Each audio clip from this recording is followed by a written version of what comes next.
പ്രതിഷേധം തുടരുമ്പോഴും ലക്ഷദ്വീപിലെ നിയമപരിഷ്കാരങ്ങൾ പിൻവലിക്കില്ലെന്ന നിലപാടിൽ ഭരണകൂടം. ഇന്നലെ ദ്വീപ് കളക്ടർ കൊച്ചിയിൽ നടത്തിയ വിശദീകരണത്തിന് പിന്നാലെ വിവിധ മാധ്യമങ്ങളിൽ നടത്തിയ പരസ്യത്തിലാണ് ദ്വീപ് അഡ്മിനിസ്ട്രേറ്റർ നിലപാട് വ്യക്തമാക്കുന്നത്. 2 കുട്ടികളിൽ കൂടുതലുള്ളവർക്ക് മത്സരിക്കാനാകില്ലെന്നും വൈദ്യുതി ഉൽപ്പാദനം സ്വകാര്യവൽക്കരിക്കും എന്നടക്കമുള്ള കാര്യങ്ങൾ പരസ്യത്തിലുണ്ട്. അതേസമയം കളക്ടറുടെ വിശദീകരണത്തിനെതിരെ പ്രതിഷേധിച്ചതിന് അറസ്റ്റിലായ 12 പേരും നിരാഹാരം ആരംഭിച്ചു. കൊച്ചിയിലും വിവിധ സംഘടനകൾ പ്രതിഷേധത്തിന് ആഹ്വാനം ചെയ്തിട്ടുണ്ട്.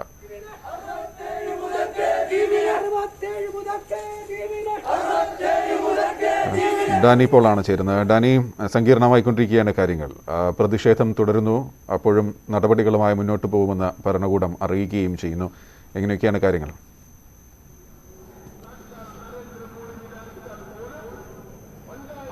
ഗോപി, ശക്തമായ രീതിയിൽ തന്നെ പ്രതിഷേധം തുടരുകയാണ് പല ഭാഗങ്ങളും. അത് ലക്ഷദ്വീപിന് പുറത്തേക്ക് കേരളത്തിലും അത് വളരെ ശക്തമായിട്ട് തന്നെ തുടരുന്നു എന്ന് തന്നെയാണ് പറയാൻ കഴിയുന്നത്.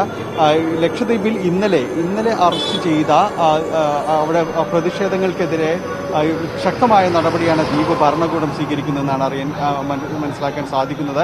ഇന്നലെ 12ഓളം പേരെ കസ്റ്റഡിയിലെടുത്തിരുന്നു. അത് പ്രധാനമായും തന്നെയും കളക്ടർ ഇന്നലെ കൊച്ചിയിൽ വന്ന് നടത്തിയ ഈ പ്രസ്താവനകളിൽ പ്രതിഷേധിച്ചാണ്. കാരണം ദ്വീപിലെ യുവാക്കൾക്കിടയിൽ, പ്രത്യേകിച്ച് ദ്വീപിന്റെ പേരെടുത്ത് പറഞ്ഞുകൊണ്ട് ഇവിടെ യുവാക്കൾക്കിടയിൽ മയക്കുമരുന്ന് കൂടുന്നു, അവരിൽ കുറ്റകൃത്യങ്ങൾ വർദ്ധിക്കുന്നു എന്ന രീതിയിലുള്ള പ്രസ്താവനകളുണ്ടായി. ഇത് ചൂണ്ടിക്കാട്ടിക്കൊണ്ടാണ് അവിടെ പരസ്യ പ്രക്ഷോഭത്തിലേക്ക് നീങ്ങിയത്. ഇവരെയാണ് 12 പേരെയാണ് കസ്റ്റഡിയിലെടുത്തിട്ടുള്ളത്. നിലവിൽ ഇവർക്കെതിരെ വലിയ രീതിയിലുള്ള കുറ്റങ്ങൾ ചുമത്തിക്കൊണ്ട് ചാർജ് ഷീറ്റ് സമർപ്പിക്കാനുള്ളൊരു നീക്കമാണ് ഭരണകൂടത്തിന്റെ ഭാഗത്തു നിന്ന് നടക്കുന്നുവെന്ന് പ്രതിഷേധത്തിന് ഇറങ്ങുന്നവർ പറയുന്നു. അതോടൊപ്പം തന്നെ ഇവിടെ ഇന്നലെ നടത്തിയ വാർത്താ സമ്മേളനത്തെ ഒന്നുകൂടി ന്യായീകരിച്ചുകൊണ്ട് മുൻനിര ഇംഗ്ലീഷ് മാധ്യമങ്ങളിൽ ഇന്ന് പരസ്യം നൽകിയിട്ടുണ്ട് ഭരണകൂടത്തിന്റെ ഭാഗത്തു നിന്നുകൊണ്ട്.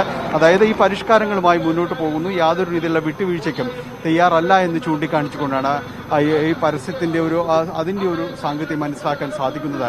ഒപ്പം ഇതിനെതിരെയുള്ള പ്രതിഷേധം ശക്തമായി തുടരുന്നു. ഇപ്പോൾ നമ്മൾ ദൃശ്യങ്ങൾ കാണുന്നത് ലക്ഷദ്വീപ് അഡ്മിനിസ്ട്രേഷൻ ഓഫീസിന് മുന്നിൽ നടക്കുന്ന സമരമാണ്. ഇന്ന് രാവിലെ തന്നെ വിവിധ സംഘടനകളുടെ നേതൃത്വത്തിലുള്ള സമരം ഇവിടെ നടക്കുകയായിരുന്നു. ഇപ്പോൾ NYC-യുടെ നേതൃത്വത്തിലുള്ള ആ സമരം പുരോഗമിക്കുകയാണ്. NCP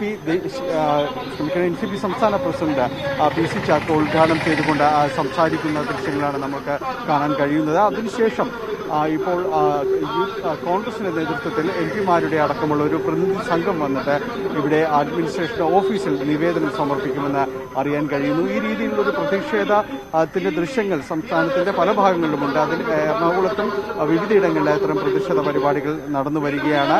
ലക്ഷദ്വീപ് ഗസ്റ്റ് ഹൌസിന് മുന്നിലായിട്ട് INTUC-യുടെ നേതൃത്വത്തിൽ സമരം നടക്കുന്നുണ്ട്. അതോടൊപ്പം തന്നെ ഇന്ന് അഡ്മിനിസ്ട്രേറ്റർക്ക് അഭിവാദ്യം അർപ്പിച്ചുകൊണ്ട് BJP-യുടെ നേതൃത്വത്തിൽ അഭിവാദ്യം അർപ്പിച്ചുകൊണ്ടുള്ള ഒരു പരിപാടി ഇന്ന് നടക്കുമെന്നാണ് അറിയാൻ കഴിയുന്നത്. ഗോപി, ഡാനിയാണ് വിവരങ്ങൾ നൽകിയത്. കൂടുതൽ വാർത്തകൾക്കും വിശദാംശങ്ങൾക്കും Malayalam.news18.com